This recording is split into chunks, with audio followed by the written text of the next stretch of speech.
बोलो देवादिदेव 1008 श्री भगवान महावीर स्वामी की जय जय जय। अहिंसा परमो धर्म की जय जय जय। परम पूज आचार्य गुरुवर श्री विद्यासागर जी महाराज की जय जय जय। पूज्य मुनिवर श्री प्रमाण सागर जी महाराज की, पूज्य मुनिवर श्री विराट सागर जी महाराज की।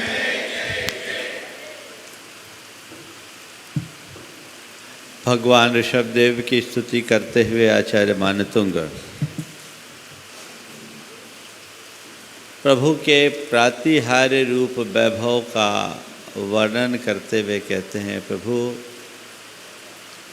आपके मस्तक का अशोक वृक्ष सबके शोक को हरने का प्रतीक बनकर कह रहा है, अपने मन का शोक मिटाना है तो प्रभु की शरण में आओ।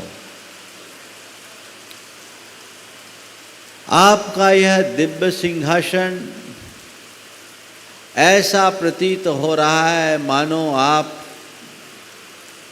मेरू पर्वत पर उगते हुए सूर्य की भांति प्रकट हो रहे हो। आपके ये 2-3 छत्र, 3 लोक में आपके एक छात्राधिपत्य का प्रतीक बनकर आपकी महिमा और गरिमा को ख्यापित कर रहा है। आपके दोनों ओर ढोरे जाने वाले ये श्वेत चंवर ऐसे प्रतीत हो रहे हैं मानो मेरू पर्वत के दोनों ओर गंगा और जमुना जैसे 2 जल प्रपात झर रहे हो। आपके ऊपर देवों के द्वारा की जा रही पुष्पों की वर्षा ऐसी प्रतीत हो रही है मानो आपके वचनों के पुष्प झर रहे हो। और आपकी आकाश में आपके जय जयकार के साथ देवों के द्वारा बजाई जाने वाली दुंदुभी आपके त्रिजगत परमेश्वरत्व को प्रकट कर रहे हैं। सर्वत्र आपके जयगान का प्रतीक बना हुआ है और इसके साथ आपका ये भामंडल सबके लिए अद्भुत आकर्षण का केंद्र बना हुआ है। आपके चारों ओर फैला हुआ ये प्रभामंडल आपके आत्म तेज का प्रतीक बनकर इस लोक के सबसे तेजस्वी पुरुष के रूप में आपको प्रतिष्ठापित कर रहा है। आपके उस तेज के आगे सूर्य और चंद्रमा का तेज भी फीका पड़ता है। 1-2 नहीं, करोड़ों सूर्य और चंद्र का तेज भी आपके तेज के आगे निस्तेज होता है। कल मैंने इसी संदर्भ में बात की थी और आप सबसे कहा था कि हमारे शास्त्रों में ऐसा वर्णन आता है कि भगवान के उस भामंडल में देखने वाले को अपने 7 भाव दिख जाते हैं। और उसका आध्यात्मिक विश्लेषण करते हुए मैंने कहा था कि ये 7 भाव एक प्रतीक है, 7 पूर्णता का द्योतक है। हम कहते हैं कि ऐसा हम 7 जन्म में नहीं करेंगे, 7 समंदर पार की बात करते हैं और आप लोग 7 फेरे लगाते हैं। हमारे यहाँ 7 परम स्थान हैं। ये पूर्णता का द्योतक है। भगवान के इस दिव्य आभा मंडल में 7 भाव दिखते हैं, ये पता नहीं, लेकिन ये तय है जो भगवान की छवि में अपनी छवि को निहारता है वो अपने जीवन को समग्रता से जान लेता है, इसमें कोई संशय नहीं। 7 भाव का ये भी प्रतीकाशय हो सकता है। और इसकी वैज्ञानिक प्रक्रिया को रेखांकित करते हुए मैंने कहा था कि चेतना के घनीभूत होने पर हमारे ज्ञान के संस्कार किस तरह से उद्घाटित होते हैं। आज पुनः इससे जुड़ी हुई कुछ और बातें, ये भामंडल हमारे लिए किस स्तर तक प्रभावित करता है और इसका स्वरूप क्या है, हम फिर से चर्चा करेंगे। पुनः एक बार उस छंद को दोहरा लें। शुंभत प्रभावलय भूरि विभा विभोस्ते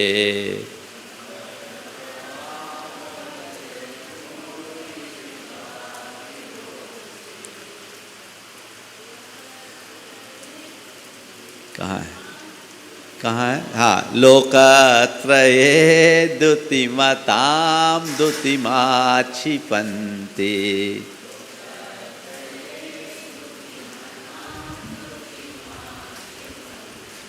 प्रोद्यद्दिवाकर निरंतर भूरि संख्या।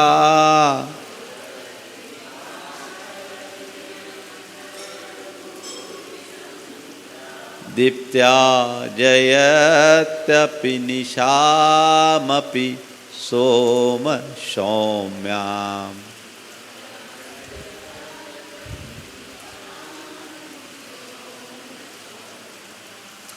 हे भगवान,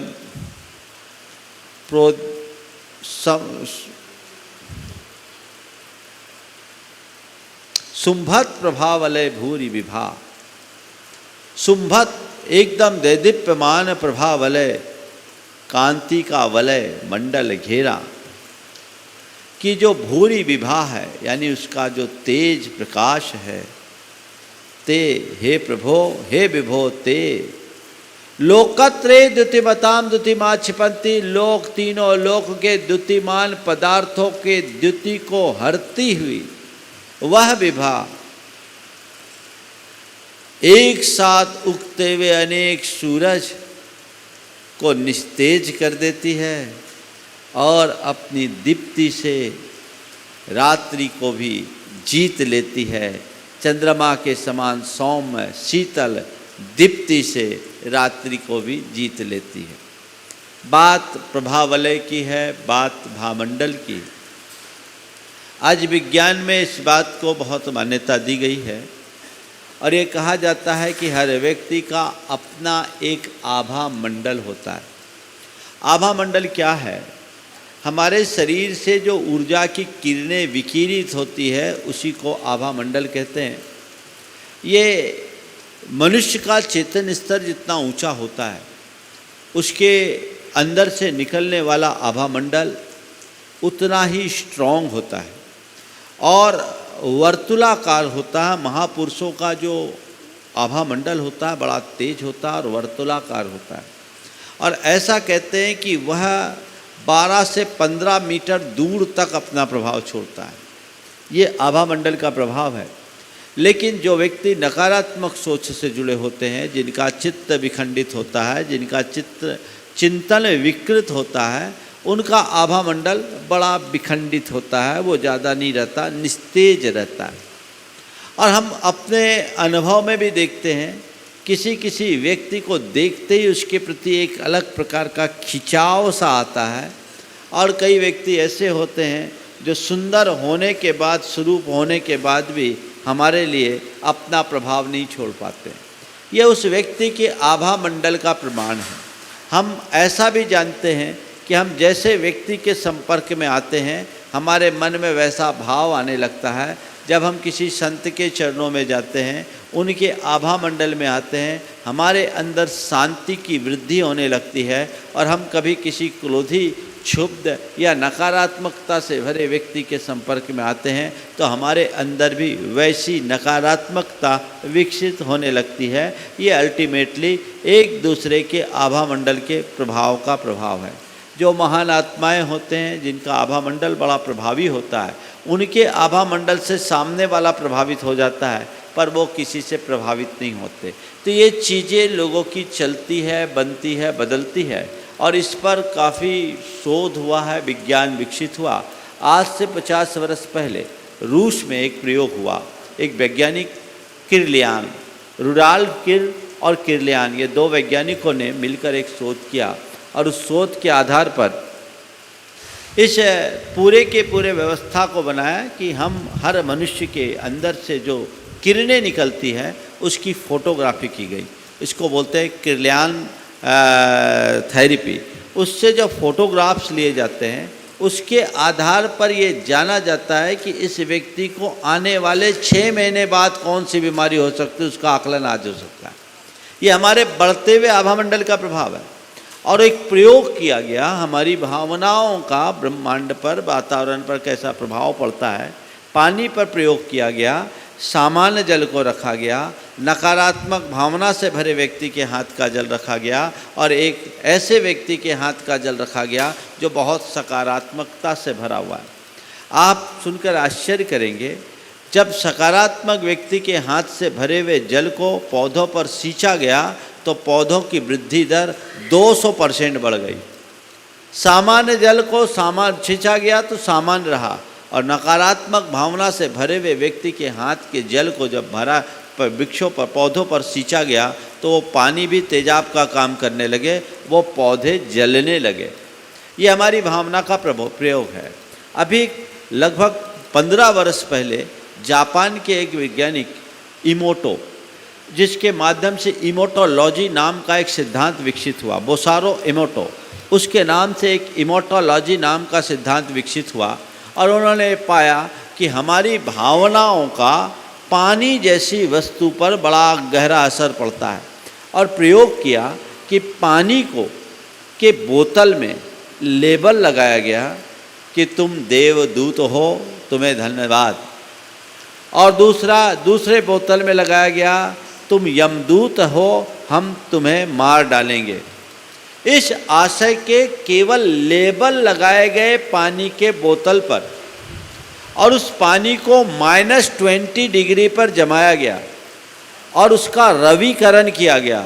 रवाकरण करने के बाद जब माइक्रोस्कोप से उसके फोटोज लिए गए, वो बड़े चौंकाने वाले थे। माइक्रोस्कोप से उसके फ़ोटो लिए गए, वो बहुत चौंकाने वाले थे। उस फोटो में आप सुन के आश्चर्य करेंगे, मेरे पास भी वो फोटोग्राफ्स है, शायद यहाँ हो, मेरे संग्रह में है, जिनमें लिखा गया कि तुम देवदूत हो, तुम्हें धन्यवाद। तो वो फोटो ऐसे खिले मानो कोई फूल खिला हुआ हो, और जिनके लिए लिखा गया कि तुम यमदूत हो, हम तुम्हें मार डालेंगे, तो वो फोटोज ऐसे निकले मानो कि कंकालों का ढेर। हाँ, ये फोटोज है, देखिए।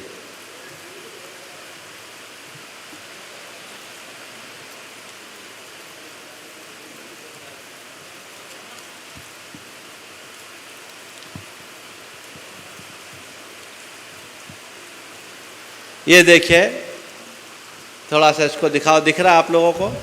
ये ऐसा जिसमें लिखा कि मैं तुम्हें धन्यवाद देता हूँ, तुम्हारे लिए बहुत बहुत धन्यवाद। दिखाओ भाई इसको थोड़ा सा अच्छे से। और ये है जैसे खिला हुआ फूल, ये एक चित्र है, दिख रहा है आप लोगों को? स्क्रीन पर आप और अच्छे से देख सकते हैं। और ये दूसरा तस्वीर है जो नकारात्मक भावना से भरे हुए व्यक्ति के हाथ की थी, और ये तस्वीर जिसमें नेगेटिव मैसेज दिया गया था जिस बोतल में, वो चित्र है। ये चित्र देखकर ऐसा प्रतीत हो रहा है मानो कंकालों का ढेर है। दिखाओ भाई थोड़ा ठीक से, दोनों चित्रों को दिखाओ। पहला चित्र, ये चित्र है जो फूलों जैसा दिख रहा है खिला हुआ, और ये चित्र है जो कंकालों की ढेर की तरह दिख रहा है। एक लंबे प्रयोग के माध्यम से निश्चित किया गया कि हमारी भावनाओं का प्रकृति पर कितना प्रभाव पड़ता है। तो ये प्रभाव किस चीज़ का है? हमारे शरीर से निकलने वाली ऊर्जा तरंगों का है। यही भामंडल है, और ये भामंडल का आजकल तो फोटोग्राफी लिया जाता है, मनुष्य के आभा मंडल का फोटोग्राफ लिया जाता है। अभी 2 दिन पहले डॉक्टर मयंक बड़जात्या आए थे, उनके पास एक इक्विपमेंट था, उन्होंने हमारी ओरा का चित्र लिया यहाँ से जाने के बाद, और चित्र लेने के बाद चित्र दिखाया तो बहुत अच्छा था, जैसा होना चाहिए। और उसके बाद मैंने थोड़ी देर के लिए ध्यान किया, कुछ मिनट के लिए, और उसके बाद फोटोग्राफ्स लिया, उसमें और बड़ा परिवर्तन आ गया। तो मनुष्य की भावनाओं के परिवर्तन से ये सब परिवर्तन होता है। हमारे संपर्क में एक डॉक्टर प्रद्युमन जैन, वो उनका बड़ा अलग विज्ञान है, और वो ओरा स्कैन करते हैं 6 वस्तुओं का, मकानों का, व्यक्ति का, वो भी पूरे फोटोग्राफ्स लेते हैं। तो हमारे शरीर में जिस व्यक्ति का जैसा लेवल होता है उसका ऑरा वैसा बनता है। जो व्यक्ति बहुत शांत, सक्रिय और सहज प्रवृत्ति के लोग होते हैं उनका ओरा बड़ा स्ट्रांग होता है, और जो लोग नकारात्मक होते हैं, जिनका चित्त चंचल होता है, जिनके अंदर की कसाएं तीव्र होती है, उनका जो ओरा होता है वो बड़ा नकारात्मक होता है, उसमें डार्कनेस होते हैं। जो सही व्यक्ति होते हैं येलो और वाइटनेस ओरा में ज़्यादा आता है, वो ओरा बड़ा प्रभावी ओरा बनता है। तो उन्हें लिया, हमारा स्कैन किया और किया, एक व्यक्ति बड़ा गुस्सैल था, उसका ओरा लिया तो बिल्कुल एकदम डार्कनेस आ गया, काला काला काला काला। आप सुनकर आश्चर्य करोगे, मैंने उसे बिठाल करके 15 मिनट थोड़ा ध्यान कराया, ओंकार का नाद कराया, ध्यान कराया, और 15 मिनट के ध्यान के बाद जब वो शांत हुआ, फिर लिया तो देखा तो उसमें 50% कलर फेंट हो गया था, माने वो रंग हल्का हो गया। तात्पर्य क्या है? हमारी भावों का प्रभाव पड़ता है। और जैन कर्म सिद्धांत की भाषा में हम कहें तो हमारे यहाँ एक शब्द आता है लेस्या। लेस्या क्या है? रंग है। ये लेस्याएँ हमारी बनती और बदलती है। जैन शास्त्रों में ऐसा वर्णन आता है कि जो व्यक्ति जिस प्रकार की लेस्या का प्रधानी होता है उसका व्यक्तित्व तो वैसा बन जाता है। हमारे यहाँ 6 लेस्याएँ बताई गई है, कृष्ण, नील, कापोत, पीत, पद्म और शुक्ल। ये जो 6 लेस्याएँ हैं, इनमें से पीत, पद्म और शुक्ल, ये 3 लेस्याएँ शुभ लेस्या हैं जो लाइट कलर के प्रतीक बताए हैं, और इसके अलावा कृष्ण, नील और कापोत, ये 3 अशुभ लेस्याएँ हैं जो डार्कनेस को बताते हैं। ये शुभ और अशुभ लेस्याएँ हमारे व्यक्तित्व को पूरी तरह से प्रभावित करते हैं। जो व्यक्ति जैसी लेस्या वाला होता है, अशुभ लेस्या वाला व्यक्ति प्राय झगड़ालू होता है, बैर बांध कर रखने वाला होता है, अपनी प्रशंसा चाहता है, दूसरों की आलोचना करना चाहता है, थोड़े से चढ़ा दो तो चने पर चढ़ जाता है, कभी किसी से कोई गलती हो जाए तो उसे कभी माफ़ करने की प्रवृत्ति नहीं रखता, उसकी सोच बड़ी नकारात्मक होती है, वो बहुत ज़्यादा अहमन्यता से भरा रहता है, उसके अंदर लालच और लिप्सा बड़ी प्रगाढ़ होती है। ये कृष्ण, नील और कापोत लेस्या से प्रभावित व्यक्ति के लक्षण बताए गए।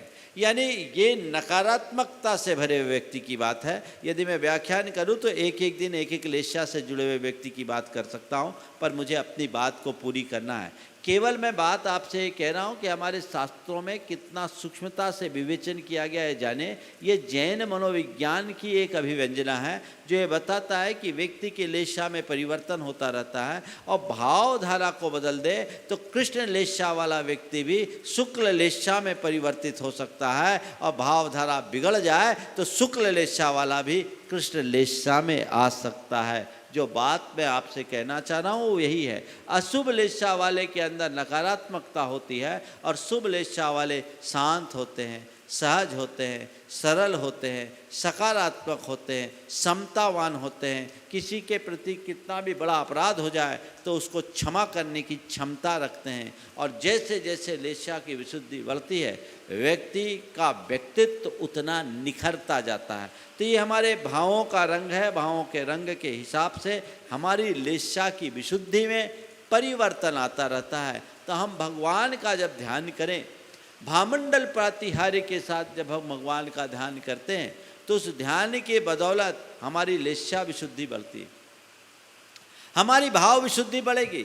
जैन कर्म शास्त्र कहते हैं कि जीवन में जो कुछ भी रूपांतरित होता है वह शुभ लेस्या के माध्यम से होगा। यानी जब तक तुम्हारी भाव विशुद्धि अच्छी नहीं होगी तुम अपना आत्मोद्धार नहीं कर सकते। भावधारा को बदलो, तुम्हारे अंदर सकारात्मकता होनी चाहिए। ये सकारात्मकता ही तुम्हारे जीवन उत्कर्ष का आधार बनेगी। तो ऐसी सकारात्मकता को उत्तरोत्तर बढ़ाने की हमारी कोशिश होनी चाहिए, और वो भावधारा बढ़ेगी विशुद्धि से, और विशुद्धि का निमित्त है भगवान। हम भामंडल के प्रातिहार्य के साथ यदि इसका नियमित ध्यान करें तो हमारे अंदर कई गुनी विशुद्धि बढ़ेगी। ऐसी विशुद्धि भी बढ़ सकती है कि वो आपके सम्यक दर्शन का निमित्त बन जाए।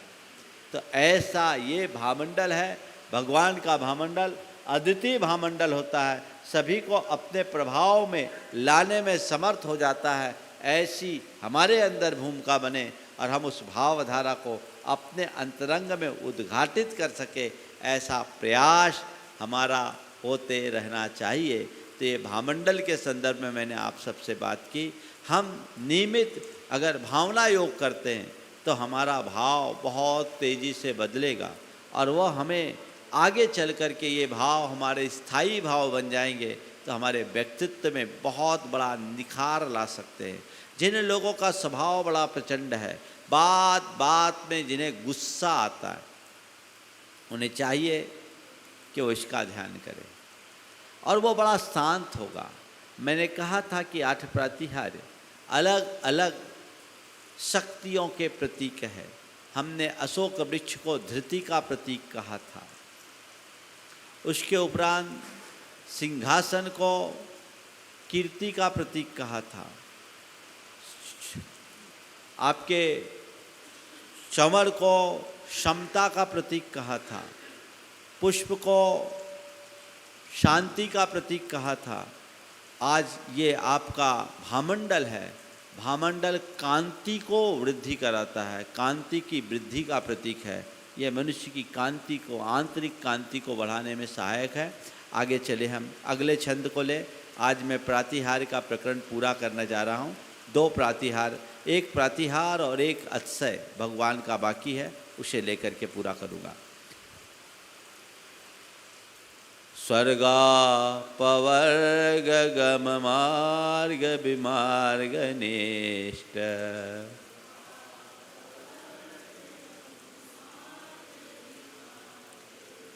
सद्धर्म तत्व कथनैक पटुस्त्रिलोक्या,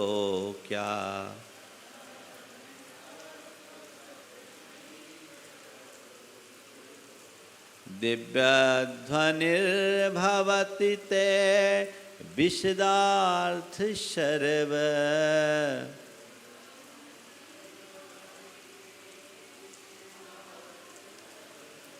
भाषा स्वभाव परिणाम गुणैः प्रयोज्य,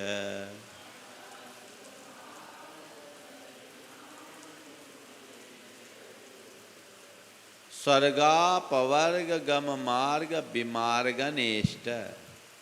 स्वर्ग और अपवर्ग में गम यानी जाने के, मार्ग को विमार्गन यानी बताने में जो इष्ट है, सक्षम है। भगवान की वाणी की चर्चा चल रही है। अंतिम प्रातिहार्य है दिव्य ध्वनि। वह दिव्य ध्वनि कैसी होती है, उसकी चर्चा आचार्य मानतु के शब्दों में हम सुने। स्वर्ग और अपवर्ग यानी मोक्ष को, जाने के मार्ग को बताने में जो इष्ट है, समर्थ है। सद्धर्म तत्व कठनैक पतुष्त्रिलोक्या, 3 लोक में सद्धर्म रूपी तत्व को प्ररूपित करने में जो एकमात्र पटु है, जिसके माध्यम से सद्धर्म की प्ररूपणा की जा सकती है, इसके अलावा और कोई नहीं कर सकता। दिव्य ध्वनि भवति ते विशदार्थ सर्व, भाषा स्वभाव परिणाम गुण ही प्रयोज्य है। सर्व भाषा स्वभाव परिणाम गुण ही प्रयोज्य है। सर्व भाषा स्वभाव के परिणाम के गुण से युक्त, विशदार्थ स्पष्ट अर्थों से युक्त, ते दिव्य ध्वनिर ध्वलति, आपकी दिव्य ध्वनि सब तरफ गुंजायमान होती है। आपकी दिव्य ध्वनि सब तरफ होती है। हम लोग जो प्रवचन दे रहे हैं, ये माइक के माध्यम से सब तरफ जा रहा है और चैनल के माध्यम से 120 देशों में जा रहा है। ये दिव्य ध्वनि है, दिव्य ध्वनि नहीं है, ये हम लोगों का प्रवचन है। पर आज टेक्नोलॉजी के माध्यम से हमारी बात को सारी दुनिया में पहुंचाई जा रही है। तीर्थंकरों के काल में भी एक टेक्नोलॉजी थी। उनके दिव्य ध्वनि को, उनकी भगवान जो बोलते हैं, उपदेश देते हैं, एक तो सबसे पहली बात ध्यान की रखने की है, भगवान की वाणी ओंकारात्मक होती है। कैसी होती है? वो एक प्रकार की नाद होती है और उस वाणी को देवगण, मागध जाति के देव होते हैं, वो सर्व भाषा रूप परिणमा देते हैं।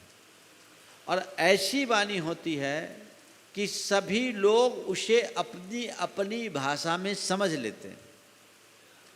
मनुष्य क्या, पशु पक्षी भी समझ लेते हैं। सब असंख्य प्राणी भगवान के उस समूह शरण में रहते हैं, लेकिन एक भी व्यक्ति ऐसा नहीं है जो वाणी न सुन पाए। और ये पूरी वाणी 1 योजन के रेंज में फैलती है। कितनी? हाँ, बिना माइक के। हम लोग पास तो माइक लगाना पड़ा। मागध जाति के देव 1 योजन तक भगवान की वाणी को फैला देते हैं और सर्वभाषा रूप परिणमा देते हैं। जब हम छोटे थे तो हमें जब कहा जाता था कि भगवान की वाणी में सब भाषाएं समा जाती, थोड़ा गले नहीं उतरते। लेकिन वर्तमान में ये टेक्नोलॉजी आज से लगभग 40-50 साल पुरानी टेक्नोलॉजी, आज भी विश्व की अनेक भाषाओं में हमारे द्वारा बोले गए शब्द को बदलने की टेक्नोलॉजी आ गई। यहाँ तक कि अब आदमी की भाषा को तो छोड़ो, ऐसे भी सॉफ्टवेयर डेवलप हो गए जो कुत्तों की भाषा समझा दे। डेवलप किए लोगों ने। तो इस तरह की टेक्निक आ गई जिसमें एक ही व्यक्ति की बात को अलग अलग भाषा में समझा जा सकता है। लेकिन ये टेक्नोलॉजी सीमित है। भगवान की वाणी बड़ी हाईटेक है। उनकी बात को हर कोई समझेगा, एक भी व्यक्ति वंचित नहीं रह सकता, एक भी प्राणी वंचित नहीं रह सकता। सर्वभाषा स्वभावकम, सर्वभाषा स्वभावी है, अपने आप सब सुन लेते हैं। अब ये बात थोड़ी सी कम समझ में आती, सर्वभाषा कैसे सुन ले? तो देखिए, सबसे पहली बात, भगवान की वाणी हमारी आपकी तरह वाणी नहीं है, ध्वनि है। क्या है? ध्वनि। ये ओंकारात्मक है।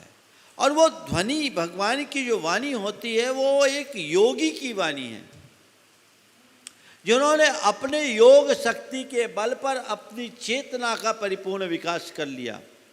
उस योगी की वाणी जब निकलती है तो उससे उत्पन्न होने वाले वाइब्रेशंस जो भी ऑब्जर्व करता है, उसके अंदर उसकी चेतना ऐसी घनीभूत होती है कि अपने आप उसके अर्थ को समझने में समर्थ हो जाता है। भगवान की वाणी ओंकारात्मक होती है।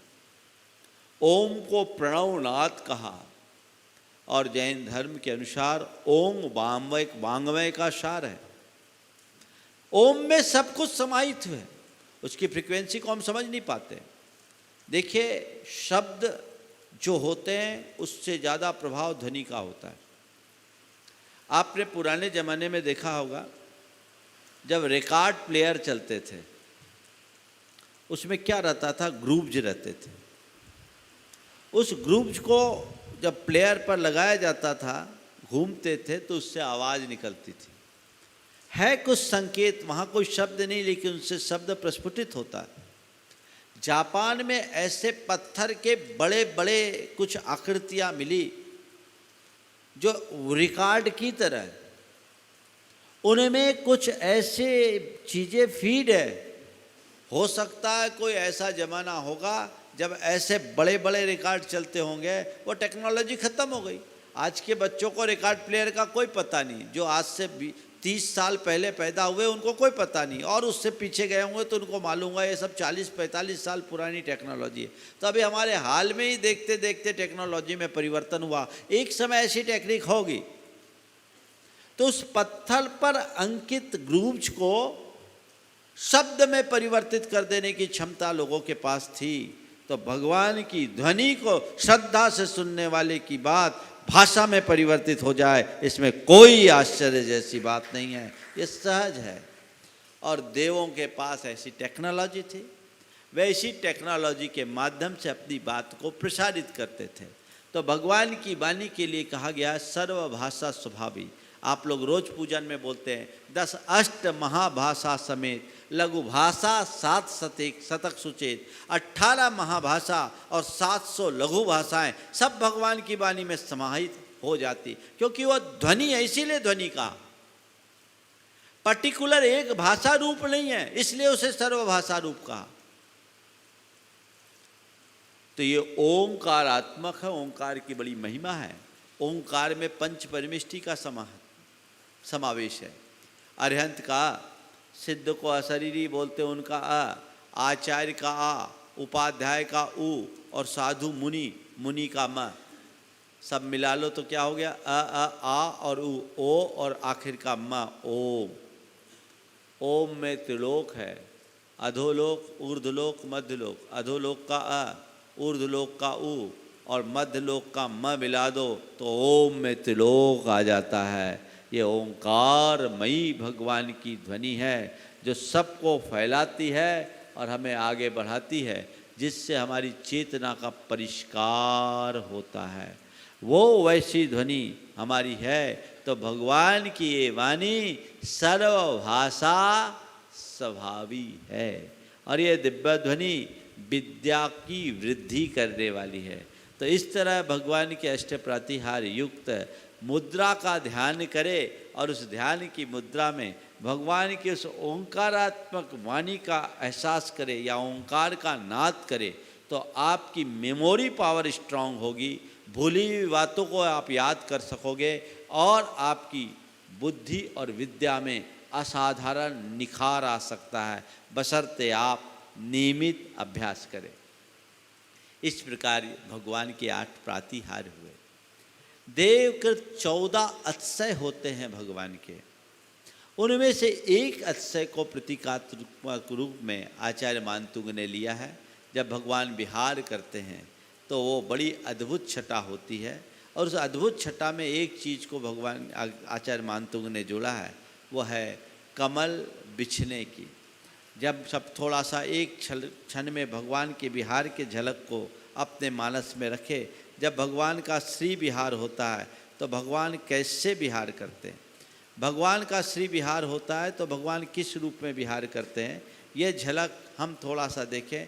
जब भगवान का विहार होता है सबसे आगे आगे, एक शब्द चित्र खींच रहा हूँ, बिहार के झलक को देखना और ये बिहार का साक्षात अनुभव तो आपको गुणायतन में होगा। जब गुणायतन बनेगा तब आप भगवान का साक्षात बिहार देखेंगे।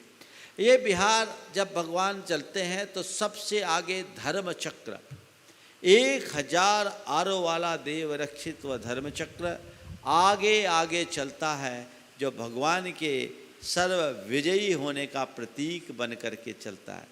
इसके बाद अष्टमंगल द्रव्य लिए हुए देवियाँ चलती है, जिसमें भृंगार है, चंवर है, दर्पण है, कुंभ है, कलश है, छत्र है, बीजना है और ध्वजा है, ये और छत्ता।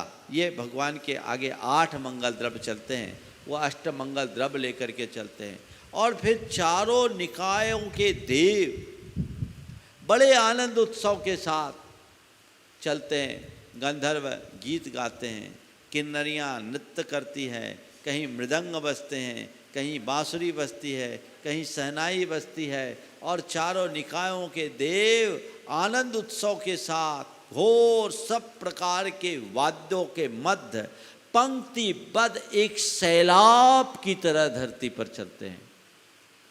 इंद्र कुबेर किमिच्छक दान करता रहता है, निधियाँ लुटाई जाती है, किसी की कमी नहीं। और फिर भगवान चलते हैं, भगवान के आगे सच्ची आदि 8 देवियाँ अष्ट मंगल द्रव्य लिए हुए होती हैं। इंद्र भगवान के बाजू में चलता है और भगवान के पीछे गणधर आदि मुनीन्द्र और फिर उसके बाद अन्य श्रावक श्राविकाएँ होते हैं, राजा महाराजा होते हैं, पशु पक्षी चलते हैं। ये भगवान के विहार का एक छोटा सा दृश्य दिया। और जहाँ भगवान के पैर रखे जाते हैं वहाँ क्या होता है, ये आगे इस छंद में।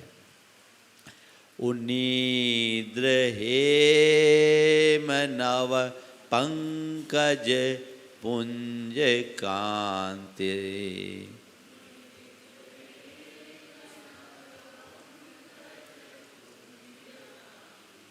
पर्युल्लसन्नख मयूख शिखाभिरामो,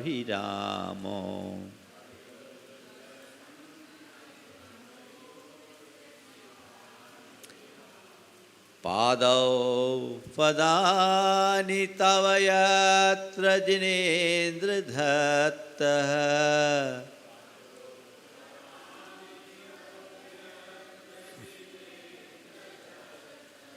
पद्मानि तत्र विबुधा परिकल्पयन्ति।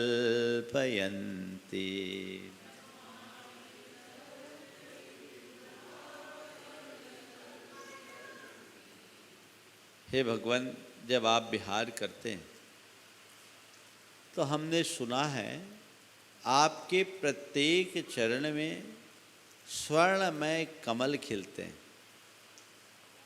वो कमल की संरचना कैसी होती है, कमल कैसे खिलते हैं, इसका वर्णन देखिए। उन्नीद्र हेम नव पंकज पुंज कांति। उन्नीद यानी जिसकी नींद खुल गई, यानी खिले हुए। क्या? खिले हुए। सांझ ढलती है, कमल सो जाते हैं, उनकी पाखुड़ियाँ मुकलित हो जाती, और सूरज उगता है, कमल खिल जाते हैं, यानी जाग जाते हैं। तो उन्नीद्र का मतलब खिले हुए। हेम नव पंकज पुंज कांति। नव यानी नए, पंकज यानी कमल के, पुंज यानी समूह के, कांति कैसे? स्वर्णमय। हेम खिले हुए स्वर्ण के नए नए कमलों के समूह की जो कांति है, एकदम दैदीप्यमान कमल, स्वर्णमय कमल के जिसके पत्ते हैं, पाखुड़िया है, और पर्युल्लसत नख मयूख शिखा भी नामो। अरे नीचे तो कमल है, अब भगवान के नाखूनों से पर्युल्लसन यानी एकदम निकलती हुई, चमकती हुई नख की, मयूख यानी नख से जो किरणें हैं उसकी शिखा से अभिरामों, जो बड़ी और अभिराम बन गई है, सुंदर बन गई है। नाखूनों से किरणें निकल रही है और किरणों का रिफ्लेक्शन उन पुष्पों पर पड़ रहा है, तो और नैनाभिराम हो गया। ऐसे कमलों के समूह हे जिनेन्द्र तौ यत्र पादौ पदानि धत्तः। आपने अपने दोनों चरणों को जहाँ धत्ता यानी रखा, तत्र विबुधा वहाँ इंद्र लोग पद्मानि परिकल्पयन्ति। पद्मानि यानी कमलों को, परिकल्पयन्ति यानी खिला देते हैं।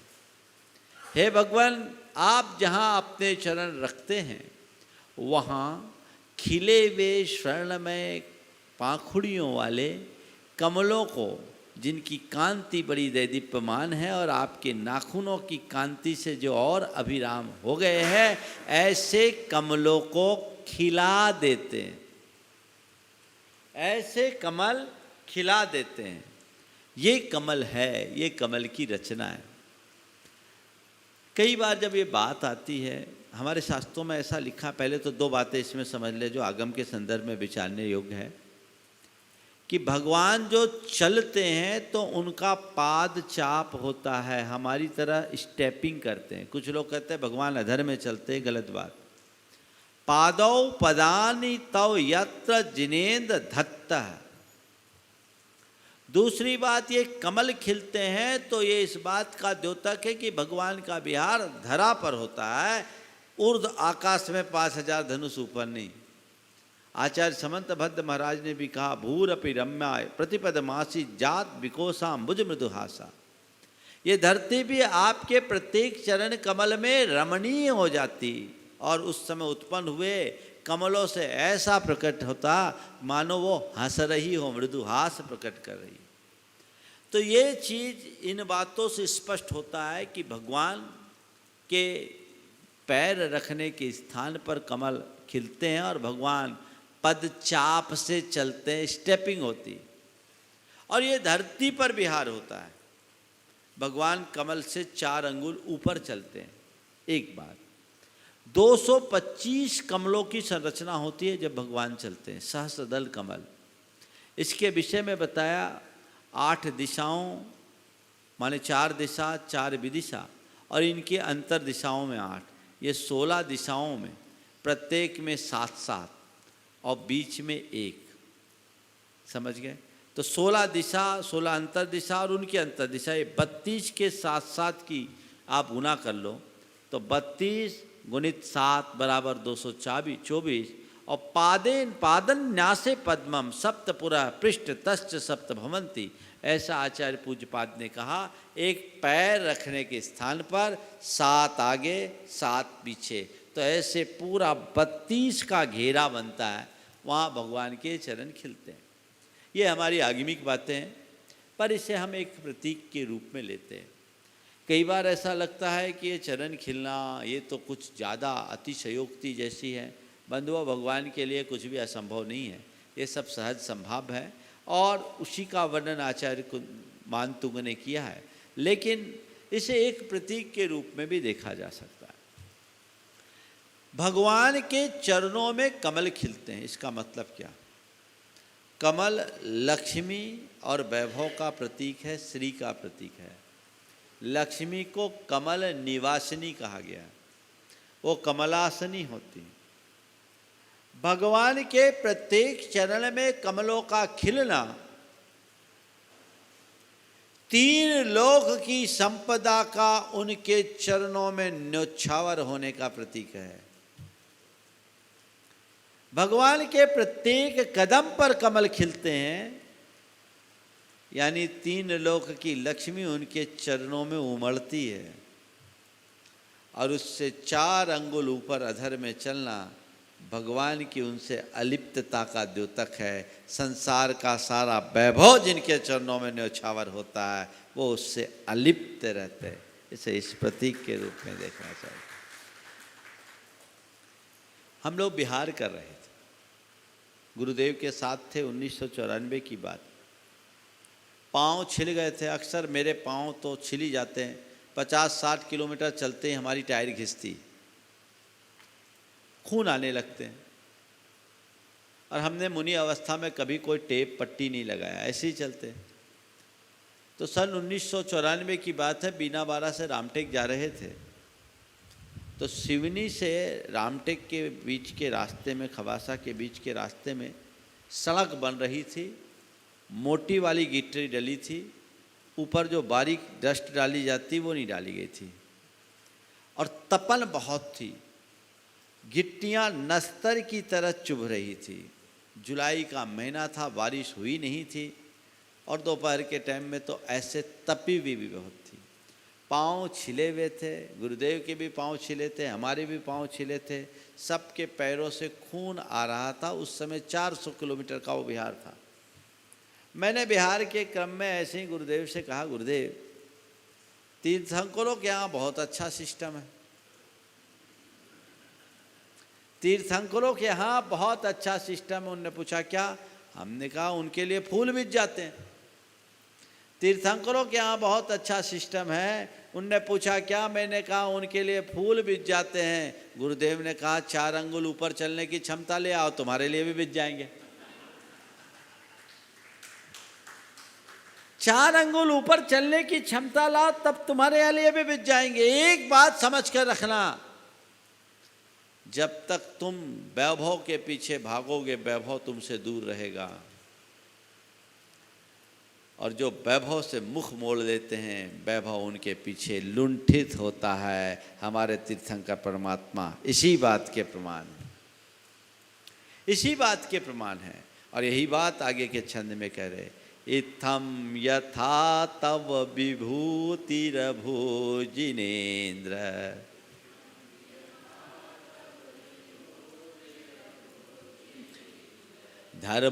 धर्मोपदेशन विधौ न तथा परस्य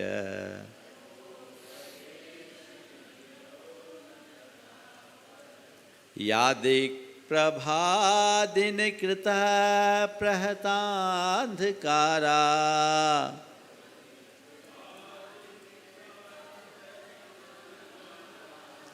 तादृक् कुतो ग्रह गणश विकाशिनोपि।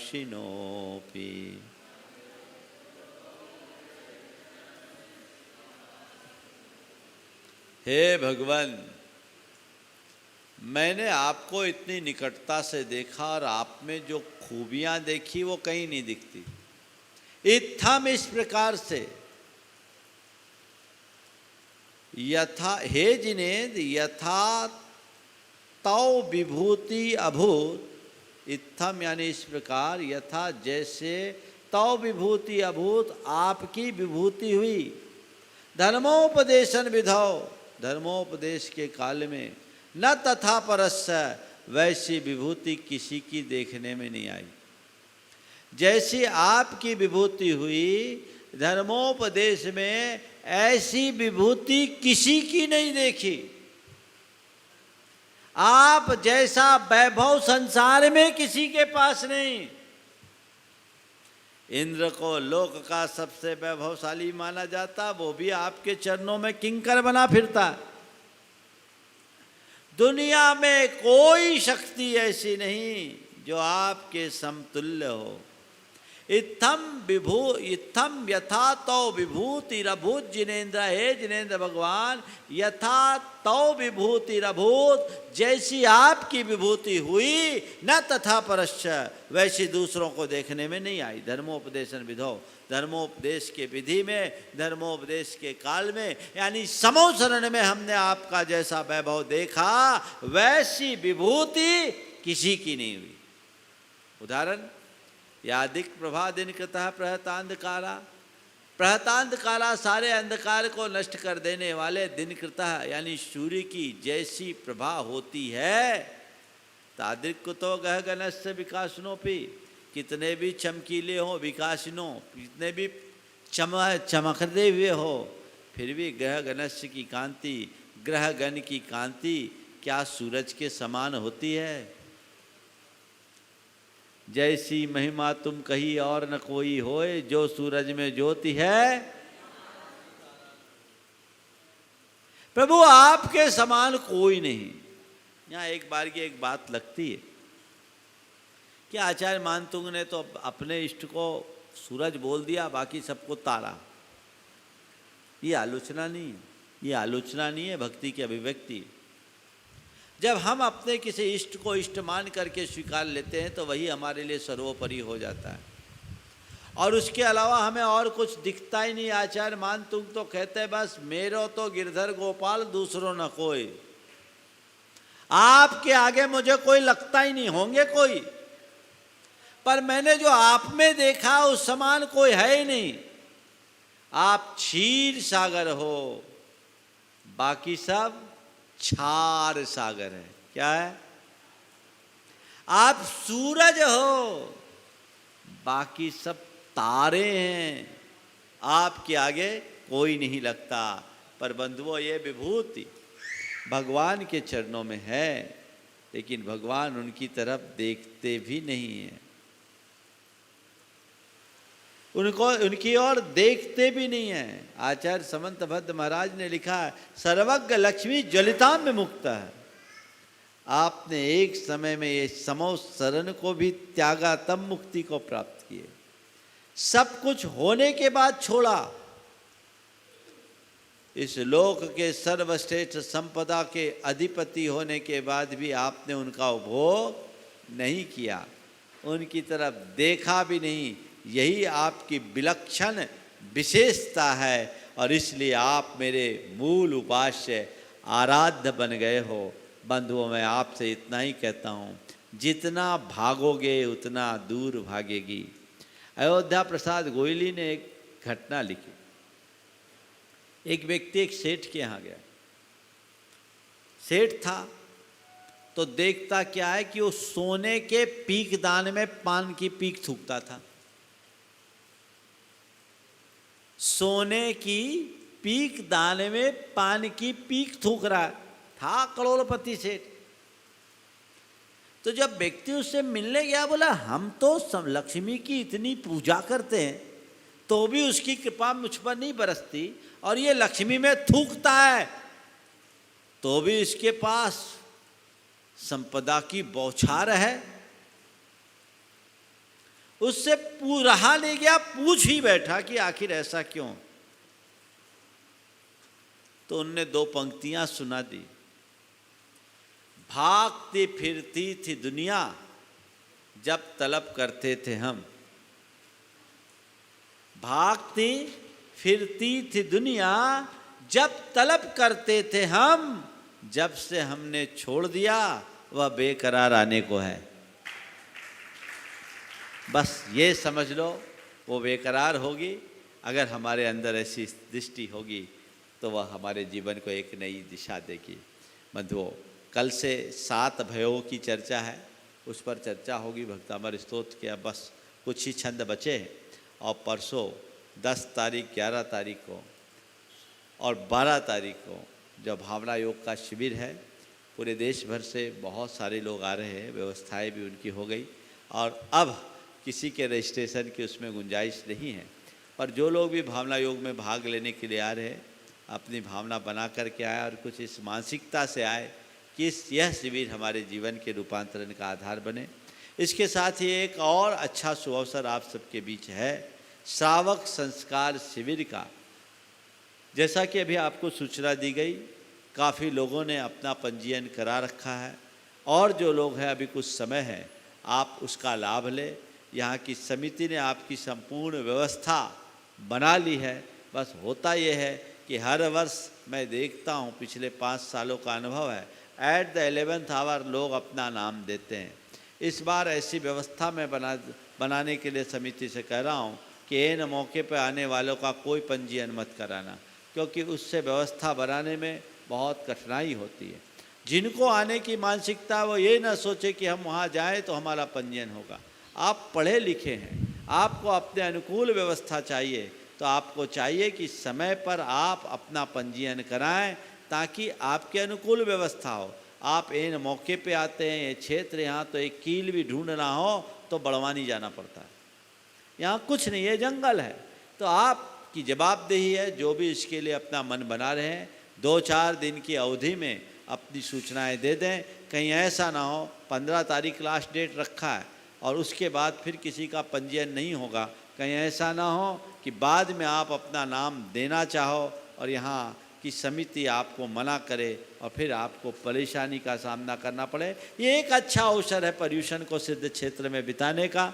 और मुझे पता है इसमें इतने लोग आते हैं कि अंततः हाथ जोड़ना पड़ता है। मेरे पिछले 4 शिविरों का तो ये अनुभव है, जयपुर से लेकर के जयपुर, अजमेर, उदयपुर और रतलाम, चारों शिविरों में लास्ट में कई लोगों को निराश होना पड़ा है। हालांकि जो एस्टिमेट रहा उससे ज़्यादा लोग आए हैं।